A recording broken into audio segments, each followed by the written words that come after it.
जिसकी दया से सरस्वती भाव रही उपजाए। कार्तिक महात्म्य का मीनू सुनाए 8वां अध्याय। आज की इस वीडियो में हम श्रवण करेंगे कार्तिक महात्म्य के अध्याय 8 का, जिसमें कि महर्षि नारद राजा पृथु को कार्तिक व्रत के उद्यापन का वर्णन करेंगे। तो हो सके तो आप इस वीडियो को अंत तक देखिएगा। और हाँ, अगर आपने अभी तक के कार्तिक महात्म्य के अध्यायों का रसपान नहीं किया है तो आप उन्हें मेरे चैनल पर जाकर जरूर देख और सुन सकते हैं। तो चलिए शुरू करते हैं आज का 8वां अध्याय। तो बोलिए प्रेम से भगवान विष्णु की जय, माता लक्ष्मी की जय, कृष्ण भगवान की जय। महर्षि नारद राजा पृथु से बोले कि अब मैं आपको कार्तिक व्रत के उद्यापन का वर्णन करता हूँ। आप इसे ध्यान से सुनिए, जो सब पापों का नाश करने वाला है।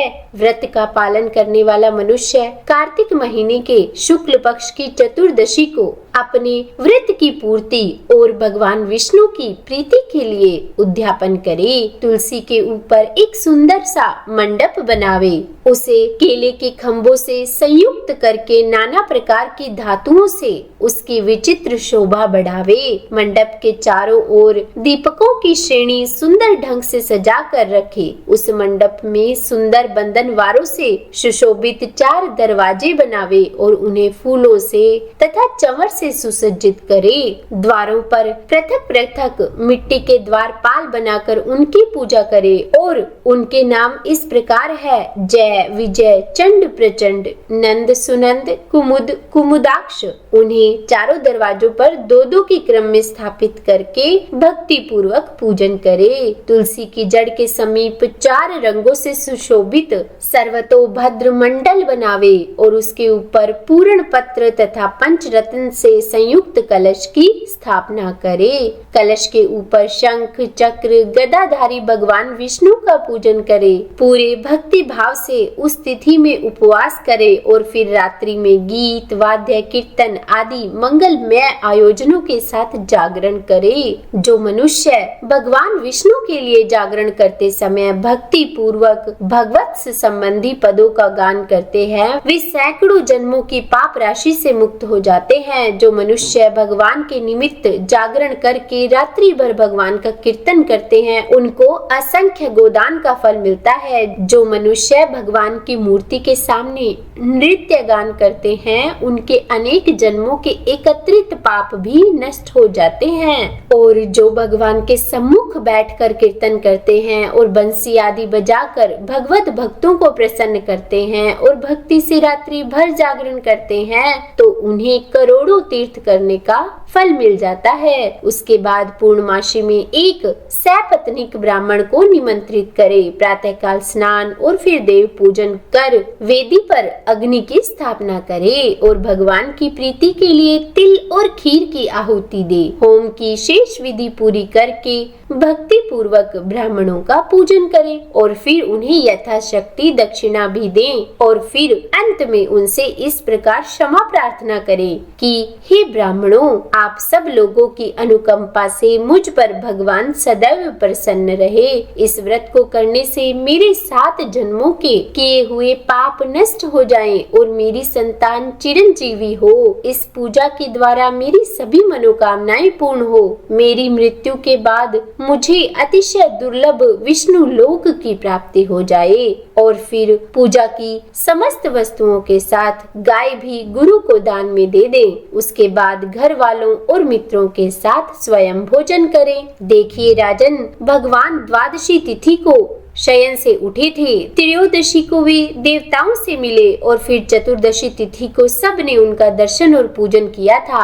इसीलिए इस तिथि में भगवान की पूजा करनी चाहिए। गुरु की आज्ञा से भगवान विष्णु की स्वर्णमयी प्रतिमा का पूजन करो। देखो राजन, इस पूर्णिमा को पुष्कर तीर्थ की यात्रा श्रेष्ठ मानी गई है। कार्तिक के महीने में इस विधि का पालन करना चाहिए। जो इस प्रकार कार्तिक के व्रत का पालन करते हैं वे धन्य और पूजनीय प्राणियां हैं उन्हें उत्तम फलों की प्राप्ति होती है। जो भगवान विष्णु की भक्ति में तत्पर होकर कार्तिक के इस पूरे महीने में व्रत का पालन करते हैं उनके शरीर में स्थित सभी पाप तत्काल ही नष्ट हो जाते हैं। जो श्रद्धा पूर्वक कार्तिक के उद्यापन का महत्म्य सुनता है या सुनाता है वह भगवान विष्णु का सायुज्य प्राप्त करता है। तो बोलिए भगवान विष्णु की जय। यह था आज का कार्तिक मास महात्म्य की कथा अध्याय 8। और आइए अब हम इस पवित्र कार्तिक मास में तुलसी चालीसा का श्रवण करते हैं। कार्तिक मास में प्रतिदिन माँ तुलसी की पूजा करते हुए तुलसी चालीसा का स्तवन पठन और श्रवण करना चाहिए। तो आइए अब हम माँ तुलसी चालीसा का श्रवण करते हैं। तो सबसे पहले तुलसी चालीसा दोहा। श्री तुलसी महारानी करूं विनय सिरनाए, जो मम हो संकट विकट दीजे मात नशाए। नमो नमो तुलसी महारानी, महिमा अमित न जाए बखानी। दियो विष्णु तुमको सन्माना, जग में छायो सुयस महाना। विष्णु प्रिया जय जयति भवानी, तिहु लोक की हो सुख खानी। भगवत पूजा कर जो कोई, बिना तुम्हारे सफल न होई। जिन घर तव नहीं होए निवासा, उस पर कर ही विष्णु नहीं बासा। करे सदा जो तव नित सुमिरन, ते ही के काज होए सब पूरन। कार्तिक मास महात्म्य तुम्हारा, ताको जानत सब संसारा। तब पूजन जो करे कुमारी, पावे सुंदर वर सुकुमारी। कर जो पूजन नित प्रीति नारी, सुख संपत्ति से होए सुखारी। वृद्धा नारी करे जो पूजन, मिले भक्ति होवे पुलकित मन। श्रद्धा से पूजे जो कोई, भावनिधि से तर जावे सोई। कथा भागवत यज्ञ करावे, तुम बिन नहीं सफलता पावे। छायो तब प्रताप जग भारी, ध्यावत तुम ही सकल चितधारी। तुम ही मात यंत्रन तंत्रन, सकल काज सिद्धि होवे क्षण क्षण। औषधि रूप आप हो माता, सब जग में तव यश विख्याता। देव ऋषि सुनि ओ तपधारी, करत सदा तव जय जयकारी। वेद पुराणन तव यश गाया, महिमा अगम पार नहीं पाया। नमो नमो जय जय सुख कारणी, नमो नमो जय दुख निवारणी। नमो नमो सुख संपत्ति देनी, नमो नमो अग काटन छेनी। नमो नमो भक्तन दुख हरनी, नमो नमो दुष्टन मद छेनी। नमो नमो भव पार उतारनी, नमो नमो परलोक सुधारनी। नमो नमो निज भक्त उबारनी, नमो नमो जन काज संवारनी। नमो नमो जय कुमति नशावनी, नमो नमो सुख उपजावनी। जयति जयति जय तुलसी माई, ध्याऊं तुमको शीश नवाई। निज जन जानी मोहि अपनाओ, बिगड़े कारज आप बनाओ। करो विनय मैं मात तुम्हारी, पूर्ण आशा करहु हमारी। शरण चरण कर जोरी मनाऊं, निश दिन तेरे ही गुण गाऊं। करहु मात यह अब मोह पर दाया, निर्मल होई सकल मम काया। मांगो मात यह वर मोहि दीजे, सकल मनोरथ पूर्ण कीजे। जानू नहीं कुछ नाम अचारा, क्षमहु मात अपराध हमारा। 12 मास करे जो पूजा, तासम जग में और न दूजा। प्रथम ही गंगा जल मंगवावे, फिर सुंदर स्नान करावे। चंदन अक्षत पुष्प चढ़ावे, धूप दीप नैवेद्य लगावे। करे आचमन गंगा जल से, ध्यान करे हृदय निर्मल से। पाठ करे फिर चालीसा की, स्तुति करे मात तुलसा की। यह विधि पूजा करे हमेशा, ताके तन नहीं रहे कलेशा। करे मास कार्तिक का साधन, सुविनित पवित्र सिद्ध होई जाई।